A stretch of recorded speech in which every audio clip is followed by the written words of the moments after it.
ছোটবেলায় একটা কথা শুনতাম যে পর কখনো আপন হয় না। তো এখন দেখি বড় হওয়ার সাথে সাথে আসলে কথাটা সত্য। পর কোনোদিনও আপন হয় না। শ্বশুরবাড়িতে আপনি যদি ৩ দিনও না খেয়ে থাকেন তাহলে কেউ খবর নিবে না। কিন্তু বিশ্বাস করেন আপনি যদি একবেলা কাজ না করে থাকেন তার জন্য তুলকালাম বাদিয়ে দিবে। আসসালামু আলাইকুম, হাই এভরিওয়ান, কেমন আছেন সবাই? আশা করি যে যেখান থেকে আমার ভিডিওটা দেখছেন আল্লাহর অশেষ রহমতে ভালো আছেন। তো আজকে রান্নাটা শুরু করলাম সকালবেলা, প্রায় এখন 10টা বাজে। তো আজকে রান্না করব মাছ, কার্পু মাছ। আর এই মাছগুলো দেখতে অনেকটা সুন্দর কিন্তু খেতে ততটা মজা হয় না। আর এই মাছগুলো ওই দিন ওর বাবা নিয়ে এসেছিল ইলহামের পছন্দ মতো। আর কিছু মাছ ফ্রিজে ছিল, ভাবলাম আজকে একটু রান্না করি, তার জন্য মাছ ভিজিয়ে নিছি। আর এদিকে ভাতটা বসাইয়া দিলাম চালটা ধুয়ে। আর এখন বাড়ির আঙ্গিনা থেকে কিছু কচু শাক কেটে নিলাম, কচু শাক রান্না করব। আসলে গত বছর দেখা গেছে অনেকবারই কচু শাক খাওয়া হয়েছে, এবছর খাওয়া হয় নাই। কারণ হচ্ছে যেহেতু আমরা দুজন মানুষ খাওয়ার মতো, আর অনেক সবজি ছিল ঘরে, এতদিন রান্না করা হয় নাই আর কচু শাক। আর ইলহামের বাবা অনেকদিন থেকে বলছিল যে তুমি অনেকদিন হলো কচু শাক রান্না করো না। আসলে আনা আর কাটা একটু অলসতা মনে হয়েছে, যার কারণে রান্না করা হয় নাই। যাই হোক আজকে ভাবলাম রান্নাটা করেই নেই, অনেকদিন হলো বাজার করা হয় না। কারণ হচ্ছে বাবার বাড়িতে যখন গেছিলাম তখন দেখা গেছে ওইখান থেকে যে সবজিগুলো নিয়েছিলাম এগুলো খাইছি। আর মাঝে অনেকদিন দাওয়াত খেয়েছি, দাওয়াত ছিল দুজনেরই, যার কারণে রান্নাবান্না একটু কম হয়েছে। তো সব মিলিয়ে প্রায় আজকে 10-12 দিনের মতো বাজার করা হয় না ঘরে। আর এর মধ্যে ফ্রিজে মাছ ছিল, মাংস ছিল, ওগুলো খাচ্ছি মাঝে মধ্যে রান্না করে। যাই হোক এদিকে মাছটা ছুটে গেলে আমি মাছটাও কেটে নিছি, কচু শাকগুলো কেটে নিছি। মাছটা আগে ধোয়া হয়ে গেছে, এখন আমি কচু শাকগুলো ধুয়ে নিচ্ছি। আর আজকে কচু শাক রান্নাতে আমি 2টা আলু দিছি, একটু বড় সাইজের। আর এখানে বুটের ডাল দিছিলাম, বুটের ডালগুলো ধুয়ে নিচ্ছি। ধোয়ার পরে সব কিছু রেডি করে আমি এখানে মাছগুলো প্রথমে ভাজি করে নিচ্ছি। আর এই মাছটা আজকে আপনাদের ভাইয়াকে বোনা করে দেব।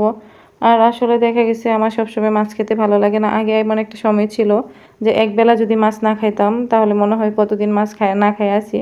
আসলে মাছ ছাড়া বাতি খাইতাম না। আর এখন দেখা যায় যে মাছ আর ভালো লাগে না খাইতে, রান্না করতে যেমন ভালো লাগে না, কাটতেও ভালো লাগে না, খেতেও ভালো লাগে না।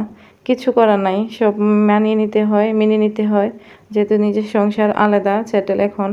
তো আর এক টুকরা মাছ আমি ইলহামের জন্য একটু কড়া করে ভাজি করে নিচ্ছি। আর সাথে 2টা আলু কেটে আমি হলুদ আর লবণ মাখিয়ে নিয়েছিলাম, এগুলো ভাজি করে নিচ্ছি। ইলহাম হঠাৎ করে অসুস্থ হয়ে গেছে। আসলে কি জানি হয়, আমার বাবাটা হঠাৎই অসুস্থ হয়ে যায়। আর আমি আজকে ওকে ডক্টরের কাছে নিয়ে যাব, তার জন্য একটু রান্নাটাও আর্লি করে নিচ্ছি। আর দেখি আলুগুলো ভাজি করে মাছটা ভাজি করে ও খায় কিনা। মনে হয় না খাবে, কারণ হচ্ছে গতকালকে রাত্রেও তেমন একটা খাবার খাই নাই, সকাল থেকে এখন পর্যন্ত করে খাবার খাওয়াইতে পারি নাই। তোর বাবা বললো দেখো ও আলু খায় কিনা, আলু ভাজি করে দাও। তো আলুটা ভাজি করে দিলাম। আর এখানে অল্প 3-4 টুকরা মাছ ইলহামের বাবার জন্য বোনা করব হালকা একটু জল দিয়ে। কারণ হচ্ছে মাছটা আমরা খাবো না মা ছেলে। আর মাছটা বোনা করা হলে আমি নামিয়ে নিচ্ছি। আর এদিকে বুটের ডাল দিয়ে দিছিলাম, দিয়ে দিছি পরের মতো পানি। আর এখানে রসুন বাটা দিয়ে দিছি, সাথে অল্প একটু আদা ছিল, আদাটাও বেটে দিয়ে দিছি। তো আমি সবসময় কচু শাক আমার মনে হয় এই রান্নাতে ইজি মনে হয়। তো এখানে লবণ, মরিচ, ধনিয়া, জিরা সব কিছু দিয়ে আমি কচু শাকগুলো দিয়ে দিছি, দিয়ে ঢাকনা দিয়ে রান্নাটা করে নেব। আর কচু শাক আসলে অনেকে অনেকভাবে রান্না করে, আমিও 2 রকমই রান্না করতে পারি। ডাল আলু দিয়েও রান্না করি, আর মাঝে মধ্যে দেখা যায় শুধু চিংড়ি মাছ দিয়ে এমনিতেই কচু শাক রান্না করে। যাই হোক এদিকে কচু শাকটা সিদ্ধ হয়ে গেলে মাছের মাথাটা বেজে রেখে দিয়েছিলাম, মাথাটা সহ দিয়ে আমি এখন সব কিছু মিশিয়ে নিচ্ছি গুটে। তো গোটা হইলে আমি ফোড়ন দিয়ে দেবো, তার জন্য চুলায় একটা কড়াই বসায় এর মধ্যে পরিমাণ মতো তেল আর পর্যাপ্ত পরিমাণ রসুন কুচি, হালকা পেঁয়াজ কুচি দিয়ে দিলাম। আর দিচ্ছি এখানে 4টা শুকনো মরিচ। শুকনো মরিচটা অপশনাল, দিলেও পারেন আবার না দিলেও পারেন, আমি দিলাম। তো গত কয়েকদিন ধরে ইলহামের বাবা অসুস্থ, মানে ওর প্রচণ্ড জ্বর। আর আজকে হঠাৎ করে ইলহাম অসুস্থ।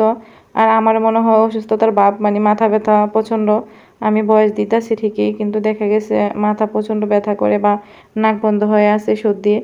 তো যাই হোক সব মিলিয়ে আমি রান্না তো করা লাগবে, খাক আর না খাক। কারণ হচ্ছে দেখা গেছে যদি রান্না না করি খেতে চাইলে কই থেকে দেবো, বা যদি রান্না করি দেখা গেছে খায় না অনেক সময়। তো সব কিছু মিলিয়ে আলহামদুলিল্লাহ আমি রান্নাটা কমপ্লিট। এখন সব কিছু আবারও দেখিয়ে দিচ্ছি। কচু শাক বোনাটা আজকে আলহামদুলিল্লাহ অনেক মজা হয়েছিল। আর যেহেতু আমি খাবারের পরে ভিডিওতে ভয়েস ওভার করি, তখন আমাদের খাওয়া দাওয়া কমপ্লিট হয়ে গেছিলো। আর এদিকে আমি ইলহামের বাবাকেও খাবারটা বেড়ে দিচ্ছি। ইলহামের বাবা আসলে দেখা গেছে কচু শাক অনেক পছন্দ করে, কিন্তু আজকে তেমন একটা খায় নাই, কারণ হচ্ছে ও অসুস্থ। যাই হোক সব মিলিয়ে যদি ভিডিওটা ভালো লাগে ভালোবাসা দিবেন, আর ভিডিওটা একটা লাইক কমেন্ট শেয়ার দিয়ে দিবেন। ধন্যবাদ সবাইকে পাশে থেকে সাপোর্ট দেওয়ার জন্য।